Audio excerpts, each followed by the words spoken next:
السلام علیکم۔ شروع اللہ کے نام سے جو بڑا مہربان نہایت رحم کرنے والا ہے۔ شروع کرتے ہیں ایک انتہائی سبق آموز واقعہ، تہمت لگانے کی سزا۔ غسل کے دوران مدینہ کی ایک عورت نے مردہ عورت کی ران پر ہاتھ رکھتے ہوئے یہ الفاظ کہے کہ اس عورت کے فلاں مرد کے ساتھ ناجائز تعلقات ہے۔ بس یہ بات کہنا تھا کہ اللہ تعالیٰ نے اپنی ڈھیل دی ہوئی رسی کھینچ دی۔ اس عورت کا انتقال مدینہ کی ایک بستی میں ہوا تھا، اور غسل کے دوران جوں ہی غسل دینے والی عورت نے یہ الفاظ کہے کہ اس کا تعلق فلاں مرد سے تھا، تو اس کا ہاتھ میت کی ران کے ساتھ چپک گیا۔ چپکنے کی قوت اس قدر تھی کہ وہ عورت اپنا ہاتھ کھینچتی تو میت بھی ساتھ ہی آتی، مگر ہاتھ نہ چھوٹتا۔ جنازے کا وقت قریب آ رہا تھا، اس کا ہاتھ میت کے ساتھ چپک چکا تھا اور بے حد کوشش کے باوجود جدا نہیں ہو رہا تھا۔ تمام عورتوں نے اس کے ہاتھ کو پکڑ کر کھینچا، مروڑا، غرض جو ممکن تھا انہوں نے کیا، مگر سب بے سود رہا اور اس کا ہاتھ الگ نہیں ہوا۔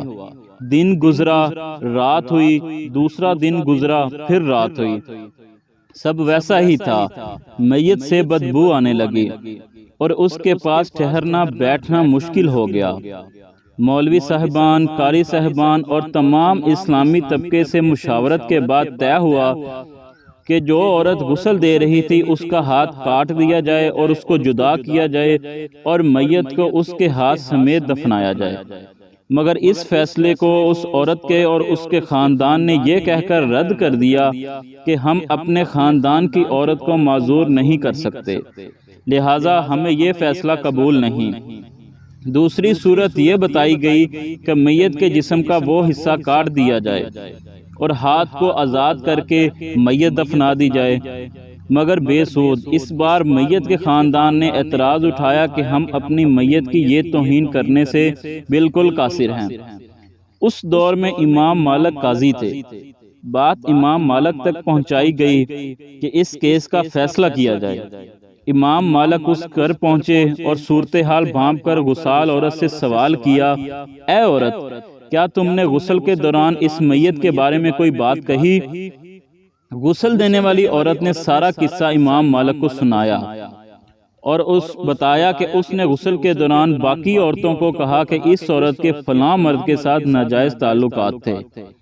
امام مالک نے سوال کیا، کیا تمہارے پاس اس الزام کو ثابت کرنے کے لیے گواہ موجود ہیں؟